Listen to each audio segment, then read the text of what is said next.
जय गुरु जी संगत जी, जय गुरु जी। ओम नमः शिवाय, शिव जी सदा सहाय। ओम नमः शिवाय, गुरु जी सदा सहाय। सभी साथ संगत को जय गुरु जी। आप सभी साथ संगत का इस चैनल पर हार्दिक स्वागत है। इस चैनल के माध्यम से आप सबको गुरु जी के ब्लेसिंग्स वाले सत्संग सुनाए जाते हैं, जिनसे आप सबका कल्याण हो सके। सत्संग जितने भी आते हैं, अगर आप भी उनको शेयर करेंगे तो वो उन प्यारी संगत तक पहुंच पाएंगे जिनकी उनकी सबसे ज़्यादा ज़रूरत है। और संगत जी, अगर आप भी शेयर करना चाहते हैं तो फ्लैश हुए नंबर पे साफ शब्दों में लिख के या रिकॉर्ड करके भेज सकते हैं। आज का सत्संग बहुत ही दिव्य सत्संग है, जो कि एक पुरानी संगत का सत्संग है। पहले मैं यही सोच रही थी कि ये सत्संग में शेयर करूं या ना करूं या क्या दूं, क्योंकि बहुत प्यारा सत्संग नरेंद्र अंकल, जो गुरुजी की एक ऐसी संगत है, जब गुरुजी चोले में थे तो उनके बिल्कुल साथ में चलते थे वो। अब ये सत्संग गुरुजी आप तक पहुंचा रहे हैं, तो कुछ ना कुछ आप सभी संगत की लाइफ में ऐसा चल रहा होगा, या तो गुरुजी उसको कटवाने के लिए सत्संग बेचते हैं, या आप इसको ध्यान से सुनिए, एंड तक सुनिए, और उसमें से आपके लिए क्या वो संदेश है, आपको क्या मार्गदर्शन गुरुजी करना चाहते हैं, वो ज़रूर ज़रूर सुनिएगा और उसको समझिएगा। अब सत्संग शुरू करते हैं अंकल जी। जय गुरु जी। गुरु जी हमेशा एक चीज बोलते थे, गुरु जी की जर्नी सबके साथ अलग चलती है। गुरु जी का ब्लेस करने का तरीका सबसे अलग है। हम लोग उनको नहीं समझ सकते कि उन्होंने ब्लेस करना है, लेकिन हाँ एक चीज जरूर है, कभी भी चाहे वो नई संगत है चाहे पुरानी संगत है, कभी भी आपने आपको ये ना सोचो कि उसका कल्याण इतना बड़ा कर दिया, मेरा कल्याण तो हुआ नहीं। गुरु जी सबका कल्याण करते हैं, गुरु जी के लिए सब इक्वल है। गुरु जी हमेशा एक चीज बोलते थे कि साडे को लोग मंगल ले आंदे ने, मनने ले नहीं आंदा कोई। तो यहाँ पे हम सब लोग मांगने के लिए ही जाते हैं, चाहे छोटी चीज मांगने के लिए जाए चाहे बड़ी चीज मांगने के लिए। लेकिन गुरु जी की ब्लेसिंग में कहीं पे भी कमी नहीं है। बात यह है आपके कर्म कितने अच्छे हैं। गुरु जी हमेशा एक चीज बोलते थे, इतने कर्मा का हिसाब चलता है, टाइम का हिसाब नहीं चल पाए। तो आप कई बार हम लोग बोलते हैं 25 साल से जुड़े हुए हैं, 30 साल से जुड़े हुए हैं, ऐसा कुछ नहीं है। आपके कर्म पिछले जन्मों के कितने अच्छे हैं, तो उसी हिसाब से आपको ब्लेसिंग मिले। गुरु जी एक बार पहले ऐसे ही बैठे थे, तो गुरु जी सत्संग सुनाया कि जब कोई सेवा करता है तो मैं उसका फल उसको जरूर देता हूँ। वो उसके कर्मों के ऊपर है, वो पैसे लेता है पैसे नहीं लेता। तो गुरु जी ने एक छोटा सत्संग सुनाया कि जब भगवान की अवतार लेता है तो भगवान को भी एक बार भीख मांगनी पड़ती है। तो मैंने भी भीख मांगी हुई है। तो मैंने बॉम्बे में भीख मांगी थी जब मैं वहां पे था, क्योंकि भगवान को एक चीज होती है कि आपको कहीं मैं ना आ जाए कि मैं इतना बड़ा हूँ। यहाँ पे इतना बड़े वाला कोई सीन नहीं है कि मैं इतना बड़ा हूँ, मैं इतनी पावरफुल हूँ, मैं तो खुद परमात्मा हूँ, मैं तो दुनिया को तार के आ जाऊंगा। वो कई बार क्या होता है, कहते भगवान भी आता है तो भगवान को भी अपने आप ईगो मारने के लिए एक बार भीख मांगनी पड़ती है कि मेरे में कहीं ईगो ना आ जाए कि मैं ही बहुत बड़ी पावर हूँ, मैं तो मालिक, सृष्टि का मालिक हूँ। कहते जब मैं जिस बॉम्बे भीख मांगता था, रेडी वाली वो माता थी, ओल्ड डेज थी, तो मैं डेली सुबह सबसे पहला फर्स्ट ग्राहक उसका कस्टमर नया होता था, फ्री में खाने वाला। तो वो मुझे एक कप चाय पिलाती थी और मक्खन बंद या कुछ वो देती थी मुझे, मैं वो खा के आता था और उसने बहुत टाइम मुझे खिलाया। कहते जब आपके कर्मों का भुगतान करना होता है भगवान ने, जब आपके अच्छे कर्म खत्म होने वाले होते हैं, तो आप भगवान को भी कुछ नहीं समझते। आप समझते हो मैं ही बहुत बड़ी पावर हूँ, मेरे से बड़ा कोई नहीं है, मैंने गुरु को पा लिया। तो गुरु जी कहते उसका टाइम जब पूरा होने वाला था, मुझे उसको फल देना था, तो उसने मुझे बोला कल से मेरी शॉप के ऊपर आना, मैं फ्री में तुम्हें चाय नहीं पिलाऊं। बहुत टाइम मैंने तुझे फ्री में चाय पिला दी।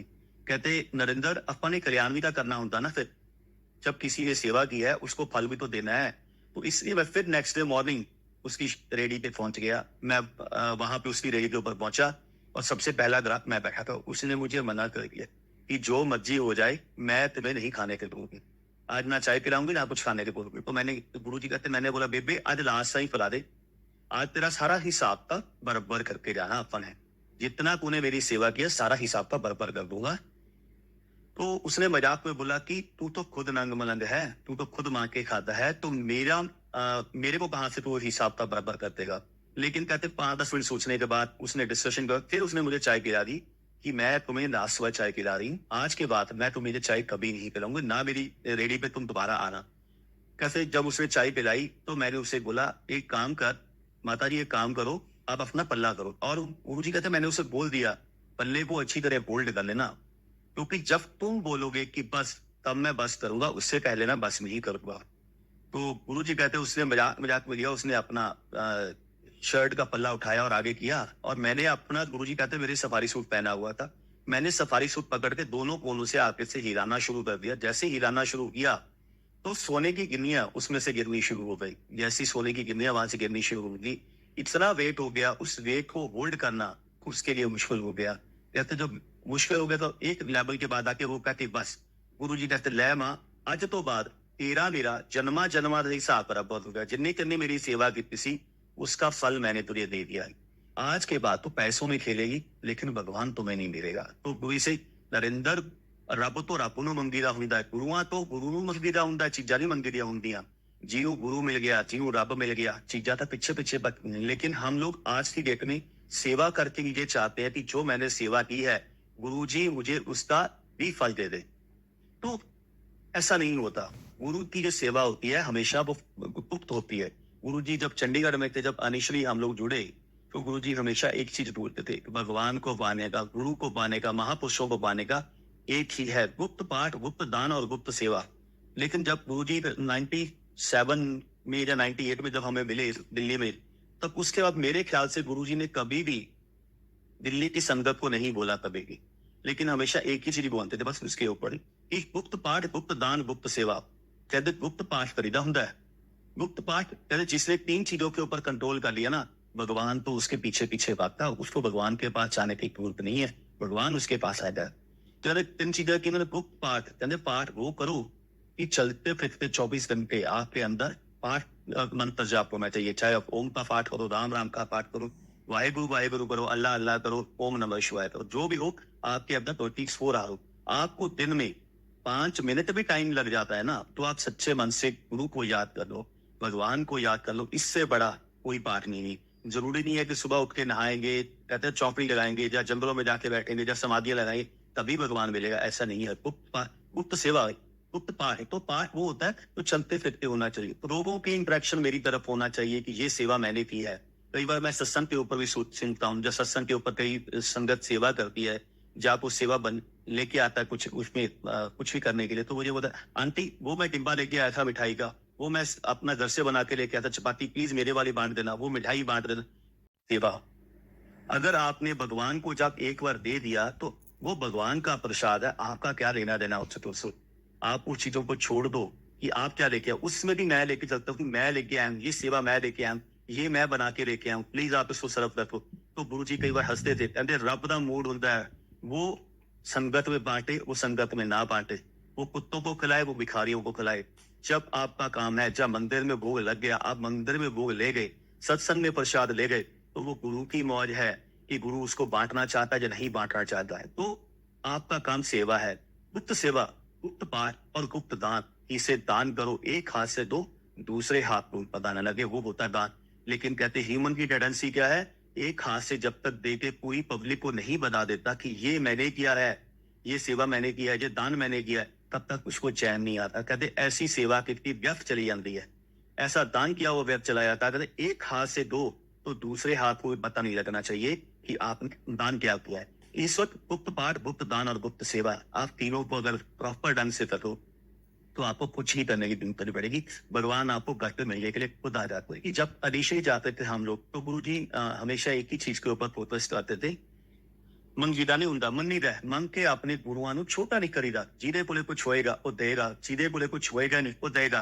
ये जब बिल्कुल लॉजिक है। तो जब भी हम लोग सत्संग सुनाते थे तो एक ही चीज के ऊपर फोकस लेके चलते थे कि गुरु जी ने बोला कि मंगीदा नहीं होता, मन्नीदा होता है। मांग के अपने गुरुआं ਨੂੰ छोटा नहीं करता, लेकिन उसका लॉजिक क्या है वो हमें नहीं मालूम। तो ऐसे ही एक दिन दिवाली का दिन था, तो मेरे ख्याल से 8 बजे का टाइम होगा, संगत में बहुत ही कम लोग उस समय आए हुए थे, हार्डली 4-5 लोग हो गए।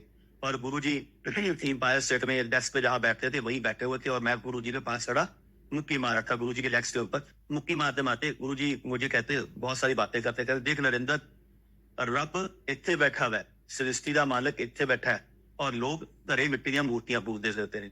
कहते मिट्टी दी मूर्तियां पूजा करके ठीक कहते चलो गुरु जी को चलते हैं, लंगर ही कर आने हैं, क्यों घर पे रोटी बनाने की जरूरत नहीं पड़ेगी, खाना बनाने की जरूरत नहीं, चलो गुरु जी के पास चलते हैं, जाके लंगर करके आते हैं। क्या गुरु जी फ्री बैठे हैं? कहते जो मेरे पास दिवाली को आ गए तो आप भगवान के पास ही बैठे हो, आपको ना दिया जलाने की जरूरत है ना किसी और चीज की जरूरत है, क्यों? सृष्टि का मालिक तुम लोगों के साथ बैठा है। कहते लेकिन वो मिट्टी दी मूर्तियां पूछ के खुश नहीं, उन्होंने रब तो ਕਹਿੰਦੇ ਦੀਵਾਲੀਆਂ ਬਾਅਦ ਚੋਂ ਪਤਾ ਲੱਗ ਰਹੀਆਂ ਨੇ ਸੰਗਤ ਨੂੰ ਜਦੋਂ ਅਸੀਂ ਚਲੇ ਜਾਵਾਂਗੇ कि दिवाली ਅਸੀਂ ਕੀ मिस ਕੀਤਾ गुरु जी ना नाम मना वो तो हम लोग अगर बोले तो आज की डेट में ये रियलाइज करते हैं कि हम लोगों ने क्या मिस किया है।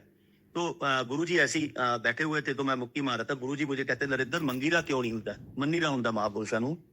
तो मेरे हम as a human as a sangat हम 2-3-4 चीजें बोल देते हैं गुरु जी ऐसे नहीं ऐसे करना चाहिए, गुरु जी ऐसे नहीं ऐसे, आपका दियो सब कुछ है बिना मांगे सब कुछ है। लॉजिक क्या है क्यों नहीं मांगते रीजन क्या है कहते। तो मैं कुछ ही जो मेरा जितना एज ए ह्यूमन हम लोगों का दिमाग चलता है मैंने उतना दिमाग गुरु जी को बताया। तो गुरु जी कहते नरेंद्र ਜਦੋਂ ਮੈਂ ਕਾਲਜ ਪੜ੍ਹਦਾ ਸੀ ਨਾ BA part 1 Malerkotla government college ਦੇ ਵਿੱਚ ਤਾਂ ਜਿਹੜੇ मेरे प्रोफेसर साहब का नाम बताया मुझे वो याद नहीं उन्होंने नाम बताया कहते उनके एक ही बेटी थी और मेरा प्रोफेसर साहब और उनकी फैमिली के साथ आंटी के साथ इतना प्यार था। मैं उनके कई बार तो मैं उनके घर भी रुक जाता था दोपहर का खाना खाने के लिए नॉर्मली मैं उनके घर पे जाता था तो मैं कई बार वहीं पे रुक जाता उनके साथ ही सो जाता था बहुत प्यार था मेरा। कहते मैंने प्रोफेसर साहब को BA पार्ट 1 में फाइनल ईयर के क्या रिजल्ट आएगा मैंने उनको वो दिखा दिया था कि कॉलेज की रैंकिंग क्या आएगी और मेरी रैंकिंग क्या होगी और कौन कौन बंदा फर्स्ट डिवीजन में पास होता। कहते मैंने सब कुछ बता दिया था एग्जाम में क्या क्या आएगा। कहते मैं 3 साल पहले ही 10 था। कहते फिर वो मुझे गुरु समझता था मैं उनको गुरु समझता था। कहते आज की डेट में टीचर की वैल्यू नहीं है लेकिन हमारे टाइम पे टीचर को गुरु और भगवान का दर्जा दिया जाता था कि वो आपको सिखाने वाले। तो मैं उनकी बहुत रिस्पेक्ट करता था वो मुझे गुरुजी बोलते थे मैं उनको गुरुजी बोलता था। तो कहते एक दिन जब मैं खाना खाने के लिए गया दोपहर में सर्दियों का दिन था तो आंटी चूल्हे के ऊपर बैठ के मेरे दिल खाना बना रही थी। कहते मैंने वही धूप में बैठे खाना खाने लगा तो खाना खाने जैसे ही खाना खाते उठने लगा तो आंटी ने मेरा हाथ पकड़ लिया तो उन्होंने गुरुजी का नाम लेते बोला। उस समय तो गुरुजी को गुरुजी नहीं बोलते थे गुरुजी को पहले नाम से बुलाते थे फिर गुरुजी को स्वामी जी के नाम से बुलाना शुरू कर दिया कि संगत ने ही नाम गुरुजी का दिया है तो गुरुजी ने खुद अपना नाम गुरुजी नहीं रखा हुआ है। सो संगत का प्यार है गुरुजी का नाम संगत ने दिया हुआ है। कहते जो आंटी ने मुझे पकड़ा कहते मुझे मालूम है गुरुजी का नाम दे कहते तो बहुत बड़ी पावर है तो मुझे एक बेटे की दात बख्श से। तो गुरुजी कहते आंटी मैं तेरा मुंडा जो रब ही तेरा मुंडा मन गया तो तेनों मुंडे की की लोड़ पई है। कहती नहीं नहीं गुरुजी मुझे प्रोफेसर साहब पे खून का चाहिए साडा खानदान चलाने वाला चाहिए जो हमारे खानदान को आगे लेके जा सके। तो कहते आंटी मैं जो बेटा बन गया तेरा तेनों अगे की लोड़ पई है। कहती नहीं नहीं हमारा वंश कौन चलाएगा। तो गुरु जी कहते आंटी एक चीज बता तेरे फादर का नाम क्या ये उसके फादर का नाम वो भी पता उसके फादर का नाम वो नहीं पता उसके फादर का नाम पता नहीं। तो गुरु जी कहते आंटी कौन सा वंश वंश तभी तक है जब तक हम लोग बैठे हैं हम लोग जिंदा हैं तुम्हारे मरने के बाद कौन सा वंश किसी को नहीं पता। तो कहते आंटी की करना है मंगीरा नहीं होता जब आंटी तेरे कर्मा दे विच मुंडा है रहन दे। कहती देनी जब तक आप मुझे बेटे की दात नहीं बख्शोगे मैं आपको जाने नहीं हूं। तो गुरु जी कहते आंटी महापुरुषाना जिद नहीं करेगी हुंदी भगवान अपनी मर्जी से गुरु अपनी मर्जी से जो दे दे उसके ऊपर विश्वास करना सीखो उसी पे ट्रस्ट करना सीखो। कहती उसने फिर मना दिया आज जब तक आप बेटे की दात नहीं ब्लेस करोगे तब तक मैं यहां से नहीं जाऊंगी मैं आपको उठने में नहीं तुर गई। तो गुरु जी कहते मैंने उनको 3 दाने बुगवाए एक मक्की का एक कनक का एक सरसों का। तो कहते मैंने अपने नाखूनों के ऊपर रखा और पौधे खड़े कर दिए। कहते आंटी मैं पंजर धरतियां हरियां कर सकदा सुके हुए वृक्ष हरे कर सकदा नौहा दे उत्ते वृक्ष खड़े कर सकदा। आंटी मेरे च बहुत बड़ी पावर है लेकिन तेरे कर्मां च मुंडा नहीं हैगा। आंटी जबरदस्ती मुंडे की दात ना मंग। गुरु जी कहते जब आपां जबरदस्त मुंडे की दात मंगते हैं आपां गुरु तो कुछ ही मंगते ना उस मुंडे की दात कुछ भी जबरदस्ती फोर्सफुली हम गुरु से कुछ ही मांगेंगे तो उसका भुगतान हमें करना पड़ेगा आज करना पड़े कल करना पड़े। लेकिन जब वो भुगतान करते हैं उसके बाद फिर हम लोग रियलाइज करते हैं कि नहीं ये गुरुजी ने मेरे साथ क्या बुरा किया। गुरुजी के मैं सेवा करती थी गुरुजी भक्ति करती थी गुरुजी ने मेरे साथ हमने क्या गुरुजी को टाइम दिया नहीं टाइम दिया। जब तक हम गुरु के ऊपर विश्वास ही लेके चलते ट्रस्ट से लेके चलते तब तक हम गुरु गुरु कहने से क्या फायदा कुछ फायदा नहीं है। गुरुजी को भी तो टाइम देना सीखो उनको भी टाइम दो गुरुजी जो आपको ठीक लगता है वो करो। तो गुरुजी बोलते ये तेरे काम नहीं आन नहीं गुरु ये आज मेरी डिमांड है मुझे चाहिए हर हालत में चाहिए। तो गुरु जी कहते मैंने बहुत समझाया आंटी नहीं मानी। जब नहीं मानी तो मैंने सब कुछ बता भी दिया। तब मैंने कहता आंटी को बोला जा आंटी ऐसा तेनों मुंडे दात ब्लेस की। कहते नरेंद्र मुझे सब कुछ पता था क्या होने वाला है क्या नहीं होने वाला लेकिन कई बार भगवान भी मजबूर हो जाता है जो चीज संगत मांगती है उसे देना पड़ता है। लेकिन भगवान इसलिए मजबूर होता है उसको मालूम है आने वाला टाइम क्या है। तो मुझे वो मालूम था कि आने वाला टाइम क्या मैं आंटी को समझा सकता हूँ लेकिन आंटी जब नहीं समझ रही थी तो मैंने उनको बेटे की दांत प्रेस करके शाम को मैं प्रोफेसर साहब जब कॉलेज से वापस आए, प्रोफेसर साहब ने खाना खाया, मैं उनको लेके उनके रूम में चला गया और जैसे ही उनके रूम में गया तो रूम में मैंने अंदर चिकटी लगा ली, लॉक लगा लिया अंदर से। जैसे मैंने लॉक लगाया तो मैं बेड के ऊपर बैठ गया, मिर्जा था सोफा जो भी था, गुरु जी कहते मैं उत्ते बैठ गया और प्रोफेसर साहब को बोला आप नीचे बैठ दो, आज मैं आपका गुरु, आप मेरे गुरु बहन, उसी मेरे चेले, आज मैं आपको जो बात बताऊंगा वो मेरा और आपका जन्मों जन्मों का हिसाब है। अगर आप कहते क्यों हस्बैंड अपनी वाइफ से, वाइफ अपने हस्बैंड से कोई चीज नहीं छुपा सकते, तो पूरी कहते आज मैं, आप मेरे को प्रॉमिस करो जो मैं आज आपको बात बताऊंगा वो आप अपनी आंटी को भी नहीं बताओगे। तो प्रोफेसर साहब ने कमिटमेंट की, गुरु जी को प्रॉमिस किया, गुरु जी जो मर्जी हो जाए मैं ये बात आंटी को भी नहीं बताऊंगा। गुरु जी कहते अगर आपने ये बात किसी को भी बताई तो मेरा और आपका जन्मों जन्मों का हिसाब खत्म हो जाएगा। तो उन्होंने प्रॉमिस किया कि जो मर्जी हो जाए कि मैं ये बात किसी को नहीं बता। तो पूरी कहते आंटी ने आज जबरदस्ती फोर्सफुली मेरे से बेटे की दात मांगी है, आपके कर्मों में बेटा था नहीं फिर भी मुझे देना पड़ा। कहते प्रोफेसर साहब जो मैं आज आपको बता रहा हूँ उसको अच्छी तरह कहते हैं ना जिप लगा लेना चाहिए, वो बात आपके शरीर से बाहर नहीं आना चाहिए। कहते मुंडे की उम्र 11 साल की होएगी, जैसे ही 11 पूरे होंगे और 12वां उसका बर्थडे सेलिब्रेशन हो रहा होगा उस बच्चे की डेथ हो जाएगी। तो गुरु जी ने कहते हरबंस सिंह राठी का एक शब्द चल रहा होएगा, गुरु जी ने शब्द का नाम भी बताया, ये हरबंस सिंह राठी का शब्द चल रहा होगा और उस समय उस दिन बर्थडे वाले दिन इसकी डेथ हो जाएगी। तो प्रोफेसर साहब भी चुप कर गए, कहते गुरु जी जैसे आपकी मर्जी। तो गुरु जी मुझे कहते नरेंद्र अजे तक घर बनया भी नहीं, हजे तक न्यो पत्थर भी नहीं रखी गई, अब तो घर ढहन का भी दसता कि घर ढहना कदों है। लॉजिक था अभी तो बच्चे ने अंश भी नहीं आया उसका, मैंने तो वो भी बता दिया कि इस बच्चे की डेथ कब होनी है। कहते क्यों, मुझे सृष्टि का मालूम है, सबका मालूम है, तो लोकी का मालूम है, आने वाले टाइम का मालूम है। हमेशा बोलते थे आप लोग इस दीवार पे यहाँ पे देखते हो, मुझे दीवार के पीछे नजर आता है, लेकिन आप लोग नहीं समझते। तो कहते 11 साल पूरे हो गए बर्थडे का और 12वां बर्थडे जैसे ही कंप्लीट हुआ उन्होंने गुरु ग्रंथ साहब का दर पे पाठ रखा हुआ था। गुरु ग्रंथ साहब का पाठ रखने के बाद जैसे ही हम दूध का भोग लगाते हैं गुरु ग्रंथ साहब को, उन्होंने भोग का प्रसाद रखा, वो वो दूध का प्रसाद ग्रंथी साहब ने उनको दिया, बच्चे ने प्रसाद पिया। हरबंस सिंह राठी का वही शब्द चल रहा है जो गुरु जी ने 11 साल पहले बोला था और बच्चे ने दूध पिया, बच्चे की यहाँ पे दूध रखा गले के बीच में, ऑन द स्पॉट इसकी डेथ हो गई। तो गुरु जी कहते 2002 नरेंद्र जदों मैं जलंधर गया तब मैंने प्रोफेसर साहब को बोला अज अपनी आंटी को सुना, महापुरुषों तो क्यों नहीं मनगी रहा होंगे, महापुरुषों कल क्यों मनी रहा होता। तो कहते उस दिन प्रोफेसर साहब ने अपनी आंटी को बताया कि जिस दिन आप तुमने मांगा था गुरु जी ने मुझे उसी दिन इसकी डेथ का बता दिया। तो गुरु जी कहते मांगना गुरु से ही है। हम लोग कई बार बोलते हैं, सत्संग में बोलते हैं, कई संगत का अपना अगर गुरु से नहीं मांगेंगे तो किससे मांगेंगे, हमें मांगना गुरु से ही है, किसी और से नहीं मांगते। लेकिन गुरु जी कहते हैं तब मंगो, हम छोटी छोटी चीजों को मांग लेते हैं। कई संगत मिलती है, अरे मेरा टायर पंचर हो गया, मैंने गुरु जी को अरदास की, गुरु जी ने किसी संगत कोई पर्सन मेरे पास आकर 2 व्हीलर पे रुका और उसने मेरा पंचर लगवा दिया, इट्स नॉट ए ब्लेसिंग।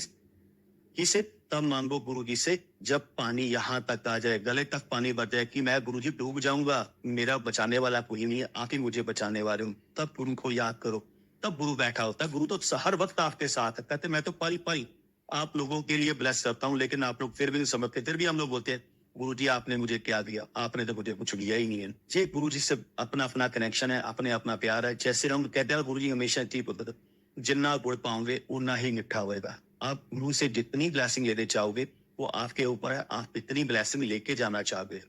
तो कई बार गुरु जी ने एक बार एग्जाम्पल देके मुझे बताया, कहते देख नरेंद्र महापुरुषों की ब्लेसिंग दो तरह की ब्लेसिंग चलती है, एक होती है इंस्टेंट ब्लेसिंग, एक होती है लॉन्ग टर्म ब्लेसिंग। नॉर्मली हम लोग इंस्टेंट ब्लेसिंग लेके खुश हो जाते हैं, मेरी आज की डिमांड क्या है, मेरी आज की प्रॉब्लम क्या है, हम उसी में खुश होते हैं कि मेरी आज की प्रॉब्लम, मुझे फीवर हुआ है गुरु जी मुझे फीवर ठीक कर दो, इस कॉल इंस्टेंट ब्लेसिंग। एक होती है long term blessing. Long term blessing वो होती है जो गुरु जी अपनी मौत से देते हैं। गुरु जी हमेशा एक चीज बोलते हुए, जिस तन लागे सो तन जाने, अदरवाइज तो सबके लिए कहानियां होती कि ये अंकल सत्संग सुना रहे हैं, वो आंटी सत्संग सुना रहे हैं, मेरे साथ तो होता नहीं है, क्योंकि जब तक मेरे साथ खुद के साथ नहीं बीतता तब तक नहीं पता लगता है। तो हम लोग भी अगर जब अनिश्री गाते थे तो पहली बार जब सत्संग सुना तो ऐसे नहीं था कि गुरु जी पे इमीडिएटली आप विश्वास कर लो। क्यों, ह्यूमन, हमने भगवान को, महाशिव को, महाकाली को, कृष्ण जी को हमने फोटोग्राफ में देखा है, हमने भगवान को लाइव किसी ने नहीं देखा, ना गुरु नानक देव जी को देखा है, ना गुरु गोविंद सिंह जी को देखा है, ना साईं बाबा का देखो, किसी ने नहीं देखा। हमने भगवान को भी देखा, हमने फोटोग्राफ में देखा हुआ है। तो गुरु जी लाइव हमारे बीच में आके बैठ गए, तो भगवान खुद आके बैठ गया, लेकिन कैसे उनको हम लोग समझ ले कि भगवान है। सेम हमारे साथ होता था, तो हम इतनी जल्दी नहीं समझ रखते थे। कई संगत सत्संग सुनाती थी उस समय, चंडीगढ़ में बहुत रेयर सत्संग होता था, लेकिन कभी कभी जब सत्संग सुनने को मिलता था, बहुत बड़ा था। लेकिन क्योंकि गुरु जी ने इस कलयुग में एक सिंप्लिसिटी कर दी, चाय प्रसाद और लंगर प्रसाद, इसे जितनी श्रद्धा से आप सत्संग में पियो, बड़े मंदिर जाके पियो, आप घर पे भी गुरु जी को प्रसाद रख के अगर चाय पीते हो तो वो भी आपकी ब्लेसिंग बनती है। और सेव लंगर, आप लंगर जितनी श्रद्धा से खाओगे, जितनी श्रद्धा से आप उसको ग्रहण करोगे, उतना ही आपको ब्लेसिंग मिलेगी। तो जब हम लोग ऋषि जाने लगे तो कई संगत ने अपने सत्संग सुनाते थे। एक अंकल सत्संग सुनाते थे कि मैं जब गुरु जी के पास आया तो मैं गुरु ग्रंथ साहब को मानता था, क्योंकि वो सिख फैमिली से बिलोंग करते थे। गुरु जी कभी किसी को फोर्सफुली नहीं बोलते थे कि आपने गुरुद्वारा साहब नहीं जाना, ये नहीं करना। ही से जहां मर्जी जाओ, वहां जाके मुझे देती और मैं आपको वहीं पे दर्शन दूंगा। तो कहते वो अंकल सिख फैमिली से बिलोंग करते थे। अंकल को सुना रहे थे, कहते मैं सिख फैमिली से बिलोंग करता था। चंडीगढ़ नाडा साहब गुरुद्वारा में जब सुबह 4:30-5 बजे प्रकाश होता था, तो मैं वहां पे हर रोज होता। मुझे सालों निकल गए थे। तो मेरे एक फ्रेंड थे, वो गुरुजी के पास जाते थे। उन्होंने आते बोला कि गुरुजी, मेरे गुरुजी आए हुए हैं देवी सेक्टर में, आप लोग भी चलो। तो कहते हैं, मैंने बोला कि मैं गुरु ग्रंथ साहब को मानता हूँ, मेरे लिए यही गुरु है, यही सब कुछ है, मैं कहीं नहीं जाऊंगा। तो उन्होंने बहुत बार इंसिस्ट करना शुरू किया। जब भी हमारी बात होती थी, वो बोलते थे आप चलो तो सही है ना एक बार। वो गुरु ग्रंथ साहब में ये तो कहीं नहीं लिखा कि किसी भी महापुरुष को जाके माथा नहीं टेकना, मानना ना मानना वो आपकी मर्जी है। तो सेम चाहे हिंदुओं के लिए, चाहे सिख फैमिली के लिए, चाहे मुसलमान के लिए, कभी किसी को फोर्स नहीं किया गुरु जी ने। तो कहते जब वो अंकल कहते इधर मैं आया, तो जब बहुत बार उन्होंने बोला मैं गुरु जी के पास आया, तो जब गुरु जी आसन के ऊपर विराजमान बैठते थे चंडीगढ़ में, तो हलवा प्रसाद सबसे पहले बांटते थे। तो कहते अंकल कहते जब मैं आया क्यों में लगा, कहते देखूं तो वहां पे वीवीआई की सारी गाड़ी खड़ी हैं। तो मैं बड़ा इंप्रेसिव, याद है तो सारे वीवीआई की लोग आए हुए हैं। तो कुछ छोटा गुरु नहीं होगा, ये तो बहुत बड़ा गुरु होगा, ये तो अमीरों का गुरु है। तो ये नॉर्मली था सर कि ये तो गुरु जी अमीरों के गुरु हैं, गरीबों के गुरु थोड़ी है। तो कहते जैसे मैं अंदर क्यों में लगा, तो मैंने हलवा प्रसाद भी ले लिया, गुरु जी के चरणों में माथा भी टेक लिया। इज अ कट्टर सिख, इस गुरु ग्रंथ साहब के ही हमारा लिए सब कुछ है, उसके आगे के बिना मुझे कहीं पे माथा टेकना भी अलाउड नहीं है। तो कहा जैसे माथा भी टेक लिया, हलवा प्रसाद भी खा लिया, उसके बाद लंगर भी खा लिया। जैसे लाइक एक औरा के बीच में आप हो और वो औरा आपको सब कुछ लेस कर रहा है। कहते मैं जब मैंने सब कुछ हो गया, जब मैं वहां से बाहर निकला, देन आई लाइक यार मेरे से तो बहुत बड़ी गलती हो गई है। क्योंकि एज ए गुरु ग्रंथ साहब आप किसी भी जिसके केश नहीं रखे हुए, जिसके दाढ़ी नहीं है, जिसके गात्रा सावली पहना, आप उसको माथा टेक सकते हो, किसी और को माथा भी टेक सकते हो। क्लीन शेवर को जिसके बाल बिल्कुल शेप की, वो सिर के ऊपर भी उन्होंने क्लीन शेप करके रखी हुई है, मैंने उनको माथा टेक दिया। मेरा तो जितनी आज तक मैंने सेवा की है, सारी सेवा खत्म हो गई है। तो अब मुझे दोबारा जाके जोड़ों की सेवा करनी पड़ेगी, फिर संगत की सेवा करनी पड़ेगी, तब जाके मेरा गुनाह बख्शा जाएगा गुरु ग्रंथ साहब के सामने। क्योंकि गुरु ग्रंथ साहब में गुरु गोविंद सिंह जी ने क्लियर बोला था, गुरु माने ग्रंथ। देखिए गुरु ही सब कुछ है, गुरु ग्रंथ साहब ही सब कुछ है। कहते मैं अभी इधर वहां गया, जैसे ही प्रकाश हुआ तो मैं आंखें बंद करके खड़ा था। आंखें बंद करके देख रहा हूँ तो गुरु ग्रंथ साहब मुझे बड़े क्लियर नजर आ रहे हैं। जैसे मैंने आंखें खोली तो गुरु ग्रंथ साहब की जगह पे गुरु जी बैठे हैं। कहते मैं अपनी आंखों को मलना शुरू किया कि यार शायद रात उन्होंने कुछ ऐसा कर दिया कि वो तो मेरे दिमाग से नहीं निकल रहा है। कहते मैंने फिर आंखें बंद की, माथा हाथ तोड़े तो मुझे गुरु ग्रंथ साहब नजर आ रहे हैं। फिर मेरी आंखें खुली तो फिर गुरु जी नजर आ रहे। कहते ये रूटीन डेली चलती रही, थोड़े दिन, 2 दिन, 4 दिन, 5 दिन, 1 हफ्ता चलती रही। कहते मैं तो यार इन्होंने तो कुछ ना ब्लैक मैजिक कर दिया मेरे ऊपर। ये तो जब मैं आंखें खोलता हूँ तो गुरु ग्रंथ साहब में भी गुरु जी नजर आते हैं। उनको समझ नहीं लगी थी गुरु जी को मैसेज क्या देना चाहते। तो गुरु जी ने फिर उन अंकल को बोला, दूसरे अंकल को, आप तेरा दोस्त नहीं आया, अपने दोस्त लेके आ। तो कहते गुरुजी वो नहीं आते क्योंकि वो सिख फैमिली से बिलोंग करते हैं, तो वो बड़ा गिल्टी फील करते हैं। गुरु जी तो लेके था, वो तो तैयार नहीं करना अपन। तो कहते अंकल ने फिर उनको बोला कि ऐसे से मेरे गुरु जी को याद कर रहे हैं। कहते यार देख उन्होंने मेरे पहले धर्म भ्रष्ट करा दिया, अभी तो उन्होंने पता नहीं मुझे क्या ब्लैक मैजिक कर दिया कि जहां जाता हूँ मुझे गुरु ग्रंथ साहब भी वो नजर आते हैं, तो मैं नहीं आऊंगा। तो गुरु जी को बोला, गुरु जी कहते क्या होगा, कल्याण हो गया, आज आप तैयार करना। तो करते करते वो फाइनली एक दिन बड़ी रिक्वेस्ट करने के बाद दोबारा आए। जैसे ही वो आए उन्होंने माथा टेका कि आज नाश्ता ही जा रहा हूँ, आज के बाद मैं कभी नहीं आऊंगा यहाँ पे। तो जैसे आके माथा टेका तो गुरु जी ने हाँ फिर ग्रंथ साहब से देखिया, कहते कमलिया वो भी असियां 10 पातशाहियां भी मेरे में से निकली हुई, लेकिन वो पहला जामा था, ये दूसरा जामा, ये जामे तो भगवान के चेंज होते रहते हैं। आज असि जिस रूम च बैठे हैं वो गुरु का रूप है, आगे जो मेरा अवतार आएगा वो किसी और रूप में आएगा। तो यही गुरु जी का है, 30 से जहां मर्जी जाओ, जो मर्जी करो। तो उन अंकल को सब दर्शन दे दिए। बात है उनको गुरु जी का ब्लेस करने का तरीका टोटली डिफरेंट है। आपको कैसे ब्लेस करना है, कैसे ब्लेस नहीं करना। ऐसे ही गुरु जी ने एक सत्संग सुनाया, बहुत एक बार संगत के बीच में सुनाया था, थोड़ी संगत बैठी। एक दिन गुरु जी के रूम में बैठे थे एम्पायर स्टेट में, तब गुरु जी ने सुनाया कि मैं इस दिल्ली जलंधर बैठा सी, कहते मेरी बहुत छोटी एज सी ते उस समय संगत भी बड़ी कम होती थी। तो एक संत आए, उन संतों ने आके माथा टेका और मुझे आपसे बहुत, गुरु जी ने अपनी बुराई मेरे सामने खुद की बहुत बुराई की। गुरु जी ने आपने कि वो संत बोल रहे थे कि छोटी सी तेरी एज है और तूने दुनिया को पीछे लगा के रखा हुआ है। तू कहना मैं शिव का अवतार हाँ, तू कहना मैं गुरु नानक देव जी का अवतार हाँ, तू कहना मैं पूर्ण परमात्मा। गुरु जी कहते मैंने किसको बोला कि मैं शिव का अवतार हूं? मैंने तो किसी को। वो संगत बोलती है ਤੁਹਾਡੇ शिव जी नजर आते हैं, भाई को शिव कहला। वो कहता ਤੁਹਾਡੇ गुरु नानक देव जी नजर आते हैं, भाई को गुरु नानक कहला। वो कहता ਤੁਹਾਡੇ साई नजर आते हैं, भाई को साई कहला। जो तेरा मन है, जो जिसमें तुझे जो नजर आ रहा है तो वो बोल मुझे किसी कहते। मैंने तो किसी को नहीं बोला, मैं तो किसी को ये भी नहीं बोला कि मैं भगवान हूँ, मैंने किसी को ये नहीं बोला कि मैं शिव हूँ, मैंने किसी को ये नहीं बोला कि मैं पूर्ण परमात्मा हूँ। जिसको जो नजर आता है मुझे वो उसी हिसाब से। इसे गुरु का प्यार था वो फरमाता है, गुरु को जिस श्रद्धा से आप याद करोगे गुरु जी उसी श्रद्धा में आपको प्यार दे देते। तो वो कहते तेन पता मेरी उम्र कितनी है? गुरु जी कहते असि तुहाडी उम्र तो की लेना है, आप चाय प्रसाद पियो और चलो। कहते मैनू पता ही चाह प्रसाद चीज की हुई है कि मैं चाह प्रसाद पींदा ही नहीं है, मेरा सारा खाना पीना सत्संग से आता है। गुरु जी कहते धन भाग बहुत वधिया, मैं तो एडे बड़े महापुरुषों के दर्शन कर रहे हैं, सारा खाना पीना सच्चखंड चों आंदा।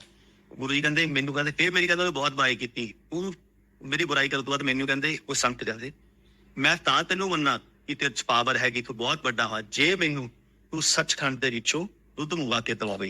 गुरु जी कहते देख, जब मैं रूम में बैठा था दिल्ली, तब गुरु जी कहते देख नरेंद्र, इंसान ਨੂੰ सब कुछ मिल जाता है लेकिन फिर भी तृष्णा नहीं खत्म। रब तुहानू सब कुछ दिख रहे ना, फिर भी मेरी तृष्णा चीजां ते पई रहिंदी है। मैनू आ तां मिली नहीं हैगी, 10 चीजां देतियां, 11वीं चीज नहीं दित्ती। गुरु जी ये मैनू तुसीं दित्ती नहीं हैगी, बाकी चीजां देतियां, आ नहीं दित्ती। रब सब कुछ दे दे फिर भी तृष्णा नहीं खत्म होंदी इंसान की। कहंदे मैं क्या ਤੁਸੀਂ ਸਾਰਾ ਖਾਣਾ ਪੀਣਾ, ਕਹਿੰਦੇ ਨਰਿੰਦਰ ਵਾਕਈ ਉਹਨਾਂ ਦਾ ਖਾਣਾ ਪੀਣਾ ਸੱਚਖੰਡ ਤੋਂ ਆਉਂਦਾ ਸੀ। ਕਹਿੰਦੇ ਮੈਨੂੰ ਕਹਿੰਦੇ ਤੈਨੂੰ ਪਤਾ ਮੇਰੀ ਉਮਰ ਕਿੰਨੀ ਹੈ? ਮੇਰੀ ਉਮਰ 330 ਸਾਲ ਦੀ ਹੈ, 330 ਈਅਰ। ਗੁਰੂ ਜੀ ਦੇ ਧੰਨ ਭਾਗ, ਮੈਂ ਏਡੇ ਬੜੇ ਮਹਾਪੁਰਸ਼ਾਂ ਦੇ ਦਰਸ਼ਨ ਕਰ ਰਿਹਾ। ਕਹਿੰਦੇ ਮੇਰਾ ਸਾਰਾ ਖਾਣਾ ਪੀਣਾ ਸੱਚਖੰਡ ਤੋਂ ਆਉਂਦਾ। ਜੇ ਤੇਰੇ 'ਚ ਕੋਈ ਪਾਵਰ ਹੈ, ਜੇ ਤੂੰ ਸਮਝਦਾ ਮੈਂ ਰੱਬ ਦਾ ਅਵਤਾਰ ਆ, ਮੈਂ ਪੂਰਨ ਪਰਮਾਤਮਾ ਦਾ ਅੰਸ਼ ਹੈ, ਤਾਂ ਮੈਨੂੰ ਦੁੱਧ ਮੰਗਾ ਕੇ ਪਿਲਾ। ਗੁਰੂ ਜੀ ਕਹਿੰਦੇ ਮੰਗਿਆ ਤਾਂ ਕੀ ਮੰਗਿਆ, ਸਭ ਕੁਛ ਹੈ। ਇਹ ਪਤਾ ਹੈ 330 ਸਾਲ ਦੀ ਏਜ ਹੈ, सब कुछ आंदा है, खाना पीना सचखंड दे विचों आंदा, फिर भी तृष्णा दुध दे विच फसी गई है। कहते मैं हाथ कीता, मैं चांदी दा गिलास प्रोड्यूस कीता नरेंद्र, चांदी दा गिलास प्रोड्यूस करती। कहते मैं 14 तरह के फ्लेवर छत दे विचों प्रोड्यूस करते। कहते छत दे विचों आके तां धारा उहदे विच गिरनियां शुरू हो गईयां गिलास दे विच। कहते मैं उन्हां नूं गिलास फड़ाया, जदों गिलास भर गया, दो गिलास पीते। कहते उन्हां जदों ही मेरा उदों ही पीता उन्हां ने गिलास आ, कहते मेरे चरनां 'च मुद्दे पै गए। कहते मैं उन्हां नूं कहा अज मैं इन्ना खुश सी, ਅੱਜ ਮੈਂ ਤੁਹਾਨੂੰ ਦੇਖ ਕੇ ਇੰਨਾ ਖੁਸ਼ ਸੀ, ਜੇ ਤੁਸੀਂ ਮੇਰੇ ਤੋਂ ਅੱਜ ਕਹਿੰਦੇ ਮੈਨੂੰ ਮੁਕਤੀ ਦੇ ਦੇ, ਮੈਨੂੰ ਮੋਕਸ਼ ਦੇ ਦੇ, ਅੱਜ ਮੈਂ ਮੋਕਸ਼ ਦੇ ਦਿੱਤਾ। 330 ਸਾਲ ਹੋ ਗਏ, ਅਜੇ ਵੀ ਮੁਕਤੀ ਨਹੀਂ ਮਿਲੀ ਹੈਗੀ, ਅਜੇ ਵੀ ਮੋਕਸ਼ ਨਹੀਂ ਮਿਲਿਆ। ਭਗਤੀ ਹੈ, ਸਭ ਕੁਛ ਹੈ, ਲੇਕਿਨ ਮੁਕਤੀ ਨਹੀਂ, ਮੋਕਸ਼ ਨਹੀਂ। ਕਹਿੰਦੇ ਮੈਂ ਅੱਜ ਇੰਨਾ ਖੁਸ਼ ਬੈਠਾ ਸੀ, ਜੇ ਤੁਸੀਂ ਮੇਰੇ ਤੋਂ ਮੋਕਸ਼ ਵੀ ਮੰਗ ਲੈਂਦੇ ਨਾ, ਮੈਂ ਤੁਹਾਨੂੰ ਮੋਕਸ਼ ਵੀ ਦੇ ਦਿੰਦਾ। ਕਹਿੰਦੇ ਜੇ ਤੁਸੀਂ ਮੈਨੂੰ ਕਹਿੰਦੇ ਆਪਣੇ ਪੂਰਨ ਸਰੂਪ ਦੇ ਦਰਸ਼ਨ ਦੇ ਦਿਓ, ਤਾਂ ਮੈਂ ਤੁਹਾਨੂੰ ਆਪਣੇ ਪੂਰਨ ਸਰੂਪ ਦੇ ਦਰਸ਼ਨ ਵੀ ਦੇ ਦਿੰਦਾ। ਕਹਿੰਦੇ ਲੇਕਿਨ ਤੁਸੀਂ ਅੱਜ ਵੀ ਤੁਹਾਡੀ ਚੀਜ਼ਾਂ ਦੇ ਵਿੱਚ ਤ੍ਰਿਸ਼ਨਾ ਫਸੀ ਨਹੀਂ ਸੀ। कहते तुहानू पता है जिन्हों लोग संगत गुरु जी का अवतार कहते, मैनू गुरु जी कहते जिन्हों गुरु जी का अवतार कहते हो ना, ये कहते इत्ते मेरी ओरिजिनल जिंदगी का जो मेरी ओरिजिनल लाइफ है, जो मेरी स्पिरिचुअल लाइफ है, वो अख ब्लिंक करिए, ये तो मेरा उदन पार्ट है नहीं। कहते नरेंद्र एक अख ब्लिंक करने कितना टाइम लगता है? सैकेंड्स। कहते अद्धा सैकेंड दे विच मैं, ये मेरा गुरु जी का अवतार है, मेरी ओरिजिनल लाइफ का। 1 मिनट में 1000 अवतार लै लेना, इस अवतार में प्यार करोगे। कहते कमलिया love to my soul not to body, शरीर नाल प्यार करीदा, रूहां नाल प्यार करीदा होता है। कहते गुरु का की है? कहते गुरु दे नाल जे तुहाडा सोल दा कनैक्शन होएगा, मैं किसी रूप दे विच भी आ सकदा, मैं संगत दे रूप विच भी तुहाडे कोल आ सकदा, मैं एक भखारी दे रूप दे विच भी तुहाडे कोल आ सकदा। सिर्फ तुहानू पछाणना चाहीदा है कि मेरा गुरु मेरे कोले खड़ा है। कहते कई बार लाइटां दे उत्ते रब भीख मंगदा भी मिल जांदा वै, ये ना सोचो। कह तुहाडे कोले कुछ देण नूं हैगा तां दे दो, नहीं हैगा हत्थ जोड़ दो। कहते अजकल माहौल ऐसा चलता है, तुसीं किसी ते विश्वास नहीं कर सकते, क्यों लुट खसुट नहीं चलियां हुईयां। जे तुहाडे च हिम्मत है ठीक है, नहीं तो कहते जरा भी भीख मंगदा उहदे मूहरे हत्थ जोड़ दो। कहते रब नूं कोई तारी दा नहीं हुंदा, पता नहीं रब किस मूड च आ जांदा। तो गुरुजी ने बहुत सारी चीजें समझाई। तो आपको टाइम टू टाइम उसी हिसाब से गुरुजी लर्निंग देते रहते हैं। गुरुजी आज की डेट में भी लर्निंग देते हैं। तो गुरुजी कहीं नहीं गए, गुरुजी हमारे साथ ही बैठे। ऐसी मेरे बेटे की लाइफ ब्लेस करके रखी हुई है। गुरुजी ने, अगर मैं बोलूं मेरी फैमिली की, सारी फैमिली की इतनी बार लाइफ गुरुजी ने ब्लेस की होगी वो मुझे भी नहीं पता। तो मेरे बेटे की एज एज पर जन्म पत्री, एज पर एस्ट्रोलर, शॉर्ट एज है उसकी, 8 साल की एज थी। उसकी अल्पायु है, लिखा हुआ उसी जन्म पत्री में कि ये अल्पायु है। तो जैसे मैं पंडित के चक्करों में, अपने एस्ट्रोलॉजर के चक्कर में, पीर पैगंबरों के चक्कर में बहुत जाता था। कहते हैं ना, मुझे ढूंढने की जरूरत नहीं पड़ती थी। मुझे पीर पैगंबर, संत, साधु जो भी थे मुझे कहीं ना कहीं ट्रेस कर लेते थे। मैं उनको मिल था, क्या कनेक्शन था मुझे भी नहीं पता। तो बड़े से बड़ा एस्ट्रोलर मुझे मिला। तो मेरे हमारे घर के बिल्कुल पास ही एक एस्ट्रोलर रहते थे। उनको जाते मैंने अपने बेटे के लिए दिखाया, क्योंकि मेरे एक ही बेटा है। मैंने उनके लिए दिखाया कि कल अक्षय के उसका बर्थडे आ रहा है, तो आप देखो कुछ दान पुण्य वगैरह या कुछ और करना है। क्योंकि गुरु जी तो कभी किसी को बताते नहीं थे। गुरु जी की ब्लेसिंग तो सब संगत, फिर ये साइलेंट ब्लेसिंग है, वो आप उनसे पूछ भी नहीं सकते। तो जैसे मैंने उनको दिखाया, उन्होंने बोला कि नरेंद्र, ये साल अक्षय के लिए बहुत क्रूशियल है, तो कोशिश करो इसको स्कूल से 1 साल के लिए छुट्टी करवा लो। तो मैंने कहा इस अभी तो मुश्किल है, क्योंकि नवंबर में उसका बर्थडे होता है, कि जनवरी या फरवरी में क्लासेस जैसे बंद होंगी तो मैं उसके बाद 1 साल के लिए कुछ करवा लूंगा, उसके बाद लगवा ले। तो उन्होंने बोला एक्सीडेंट हो सकता है। उन्होंने इनडायरेक्ट वे से बोला, ये नहीं बोला कि डेथ हो जाएगी, इनडायरेक्ट वे बोल दिया एक्सीडेंट हो सकता है, आग से हो सकता है, स्कूल से, बिल्डिंग से कुछ हो जाए, गिर जाए, कुछ और हो जाए, वगैरह वगैरह। तो उन्होंने कुछ बोला, मैं कहा ठीक है, दान पुण्य किया हमने, दान पुण्य वगैरह कर दिया। देन गुरुजी 2001 में 25 दिसंबर 2001 में जलंधर आए। तो उसके बाद सेवा में मौका मिल गया, नए साल में सेवा का मौका मिला 2001 में। तो फिर गुरुजी के पास संगत के बीच में सेवा लग गई। तो एक दिन शाम का टाइम था, अराउंड 5 बजे। तो जो गुरुजी के ड्राइवर थे शगन अंकल, मैंने उनको बोला अंकल प्लीज एक छोटी सी रिक्वेस्ट है, मुझे मेरे पंडित ने बोला है, एस्ट्रोलॉजर ने बोला है कि अक्षय की लाइफ छोटी है और ये साल उसकी जिंदगी का आखिरी साल भी हो सकता है। तो अंकल प्लीज एक बार गुरुजी से रिक्वेस्ट कर दो कि अगर गुरुजी मेरे लिए लॉकेट ब्लेस कर दें, लोटा ब्लेस कर दें। तो अंकल कहते हैं नरेंद्र, तुम इतने साल हो गए हैं, तो गुरुजी की सेवा में भी है, जाता भी है, सत्संग भी सुनता है। गुरुजी हमेशा एक भी चीज बोलते थे, डायरेक्ट कनेक्शन बनाओ। यहाँ पे कोई भी मीडिएटर नहीं है, कोई भी आपको गुरु से कनेक्ट नहीं कर सकता, आपको अपना गुरु के साथ कनेक्शन खुद ही बनाना पड़ता है। तो गुरु ही आपकी बात सुनता है। गुरु जी हमेशा एक चीज बोलते थे, तेरे कुंडिया फोटोआं भी बोल दिया ने, तो या देख के तो बात तो करके देखो, हम लोग सिर्फ अपना दिमाग चलाते। तो चलते चलते उन्होंने, अंकल गए अंदर। तो 1 मिनट में कहना, मैं गुरु जी को जाते बोल देता हूँ, गुरु जी नरेंद्र ने आपसे बात करनी है, उसके बाद तुम जानो, गुरु जी जाने, इसके आगे मैं कुछ नहीं जानता हूँ। अंकल गए अंदर, अंकल ने जाते 1 मिनट तो बहुत ज्यादा होगा, उससे इमीडिएटली अंकल बाहर आए, नरेंद्र गुरुजी बुला रहे हैं। जैसे मैं गया तो एक आंटी जलंधर में रहते, प्रीति आंटी, वो गुरुजी पे सूप लेके आए थे। गुरुजी सूप वाला कप पकड़ के बैठे हुए और आंटी गुरुजी के चरण प्रेस कर रहे हैं। तो मैंने जाके जैसे ही प्रणाम किया, माथा टेका, तो गुरुजी कहते हाँ ये हो गया। मैं कहा गुरुजी पंडित ने ना अक्षय लिए ऐसे ऐसे बोला है कि उसकी लाइफ शॉर्ट है, तो आप गुरुजी प्लीज देख लो कुछ। गुरु कहते पंडित चक्कर च नहीं पैदा होंगे, पंडित अपनी उम्र आदमी। तो आंटी को सत्संग सुना, आंटी को सत्संग सुनाया। गुरुजी का चल जाके चाय की सेवा कर। तो गुरुजी ने कुछ नहीं बोला कि लॉकेट लेके आना है, लोटा लेके आना है। लोटे का भी गुरुजी ने बाद में जाके बहुत कुछ समझाया मुझे। तो चलते चलते गुरुजी चाय प्रसाद हो गई, लंगर भी हो गया, लंगर डिस्ट्रीब्यूशन भी हो गया, सब कुछ। तो गुरुजी ने कुछ नहीं बोला मुझे। तो जैसे ही हम लोग जलंधर से लुधियाना पहुंचे, तो वाइफ कहती गुरुजी ने कुछ उपाय बताया। मैं नहीं, गुरुजी ने कुछ नहीं बोला। तो गुरुजी, एक ही बार आप गुरुजी को अरदास कर सकते थे, द्वारा उस क्वेश्चन को लेके आप बात नहीं कर सकते। टिल द टाइम गुरुजी आपको उस टॉपिक के ऊपर बात ना करे। तो 1 दिन निकला, 2 दिन निकले, 1 हफ्ता निकल गया, गुरुजी ने कुछ भी बात नहीं। तो ये भी बोला तूने लॉकेट लिया, लोटा लिया, कुछ दान कर दे। तो अब सेकंड टाइम की तो बात ही नहीं होती थी कि सेकंड टाइम आप गुरुजी से बात करोगे। तो एक दिन रात को 11:30 बजे हम लोग पूरा मंदिर वगैरह जलंधर पे करके जैसे चलने लगे। तो गुरुजी मुझे कहते नरेंद्र, कल ना मैंने बद्दन के घर पे सत्संग रखा है। बद्दन अंकल बहुत पुरानी संगत है, गुरुजी की बहुत ही प्यारी और लाडली संगत है। तो मैं बद्दन के घर पे सत्संग रखा है और तूने आना है। गुरुजी आपको इनवाइट करे, आपसे लकी कोई नहीं हो सकता। गुरुजी बहुत ही लिमिटेड एडिशन को अपने साथ लेके जाते थे, सारी संगत को साथ नहीं लेके जाते। वो हमेशा बोलते थे नई संगत ज्यादा से ज्यादा बनाओ, नई संगत को कनेक्ट करो, क्योंकि नई संगत को ब्लेसिंग की बहुत जरूरत है। जितनी नई संगत जोड़ोगे उतनी आपको ब्लेसिंग ज्यादा मिलेगी। तो मैं कहा गुरुजी मेरा आना बहुत मुश्किल है, मेरा बॉस दिल्ली से आ रहे हैं और मेरा बहुत मुश्किल है। ही सिर्फ मैंने तुझे इनवाइट कर दिया, आना ना आना तेरा काम है। देखिए एक चीज है नरेंद्र, जब तक तू नहीं आएगा मैं बर्तन के घर से वापस नहीं आऊंगा। आप ये गुरुजी का प्यार लगा लो, आप इमोशनल ब्लैकमेल लगा लो, आप उनके ब्लेस करने का तरीका लगा लो कि उन्होंने ब्लेस आपको कैसे करना है। तो कहते मैं तब तक वापस नहीं आऊंगा, तेरा गुरु वहीं पे रहेगा। अब तेरे ऊपर डिपेंड है, तू अपने गुरु को कितना टाइम उनके बद्दन के घर पे रुकना चाहते हैं। तो फाइनली मैंने अपने बॉस से रिक्वेस्ट की, चलते चलते 4:30 से रिक्वेस्ट करते निकलते निकलते मुझे 6:30 बजे बस मिली, 6:30 या 7 बजे के आसपास लास्ट बस मिली। आज की डेट में तो बहुत सारी बस सर्विस हो गई है, टैक्सी सर्विस हो गई है, वॉल्वो चलती है। उस समय लास्ट जो बस चलती थी वो 6:30-7 बजे चलती थी, उसके बाद लॉन्ग रूट पे बसें नहीं चलती। तो मैं खड़े होकर चंडीगढ़ से जलंधर पहुंचा, पीएपी चौक उतरा, तो मेरा कलीग था मुझे लेने के लिए आया। तो 10 बजे के आसपास 10 सवा 10 में गुरु जी के पास बद्दन अंकल के घर पे पहुंचा। जैसे वहां पहुंचा तो गुरु हंसराज हंस गुरु जी के चरणों में बैठ के पंजाबी गाने सुना रहे हैं और गुरु जी सारी संगत को हलवा प्रसाद बांट रहे। क्यों लगी हुआ है, मैं भी क्यों में लग गया। तो जैसे ही मुझे प्रसाद दिया, गुरु जी ने देखा, आ गया नरेंद्र। मैं कहा हाँ जी गुरु, चल अंदर करके आ जल्दी, बड़ी दूर से आया है, भूख लगी होनी। ही इज सो पेरी गुरु, ऐसा गुरु नहीं मिल सकता आपको कि आप भूखे हो, प्यासे हो, कितनी दूर से आए हो, आपको चाय प्रसाद, लंगर प्रसाद हर एक संगत को टाइम टू टाइम मिल रहा है। तो मैंने जाके जैसे ही लंगर किया, जल्दी से लंगर किया कि कितना कम से कम मिल जाए, जो मिल जाए ले लूं, क्योंकि आपको 5 मिनट मिलेंगे, आपको 7 मिनट मिलेंगे गुरु जी के दर्शन करने के, 10 मिनट मिले, क्योंकि गुरु जी कब बोल दे चलो छुट्टी, तो कुछ नहीं पता। तो उस साइड को आप सोच सकते हो। मैंने जल्दी लिया आपके पास लंगर किया, थोड़ा सा और आके गेट के ऊपर खड़ा हो गया। गुरु जी के पास हलवे प्रसाद की थाली ऐसे तीस पड़ी है, लेकिन गुरु जी अपने हाथ वॉश करके बैठे हुए हैं। तो जैसे ही हाथ वॉश करके बैठे हुए हैं, तो मैं भी क्यों में खड़ा हूँ, तो सारी संगत मेरे आसपास और भी खड़ी है, जो गेट पे खड़े हैं हम लोग, संगत आगे बैठी हुई है। तो गुरु जी ने ऐसे फिंगर की, गुरु जी उंगली से बुलाते थे, फिंगर बुलाते।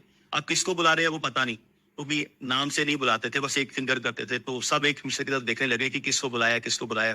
देन गुरु जी भी देख रहे हैं, गुरु जी बोलते नरेंद्र उड़े आ। तो जैसे ही मैं गया, मैंने माथा टेका दोबारा, गुरु जी ने दोबारा हलवा प्रसाद उठाया और हलवा प्रसाद उठा के कहते मेरे हाथ में देखे, ले तेरे मुंडे की उम्र बलैस करती, कहते अज आप तेरी उम्र बलैस करती। देख ला, एक शिव है जो उम्र बलैस कर सकता, कोई नहीं बलैस कर सकता, या उम्र बलैस करती। माई चाइल्ड 20 ईयर्स ओल्ड, 8 साल की एज के बाद आज वो 28 से 29 साल का है। मुझे गुरु जी ने एक ही चीज समझा, मैं किसी को फोर्सफुली नहीं बोलता कि आप फोटो डिप करते भी हो, लेकिन इसे मेडिसिन, इसे प्रसाद, गुरु जी बोलते हैं तेरी गुरु दिया फोटो के विचों अमृत निकलता है। तो आप जितनी श्रद्धा से उस पानी को, उस जल को पियोगे, उसी में आपका कल्याण हो जाएगा।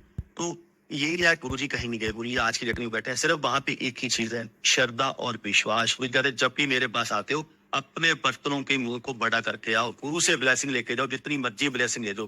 गुरु तो ब्लेसिंग देने के लिए बैठा है, लेकिन हमें नहीं मालूम कि हम कितनी ब्लेसिंग लेना चाहते हैं। जब तक हम अपने बर्तनों को खाली नहीं करके जाएंगे, तब तक हम गुरु से ब्लेसिंग कैसे ले लेंगे। तो ऐसी कोई संगत नहीं है, एक भी संगत खड़ी होकर दिखाते मुझे जो ये बोल दे कि मुझे गुरु जी ने मेरे काम नहीं किए। सारी संगत के काम होते हैं, लेकिन हम एज ए ह्यूमन, हमारा कहता है ना पेट नहीं कभी भरता, ये भी हो जाए, ये भी हो जाए कब, लेकिन कम से कम डिमांड रखने की कोशिश करो। गुरु जी बिना मांगे आपको सब कुछ देंगे। विश्वास रखो, श्रद्धा रखो। जय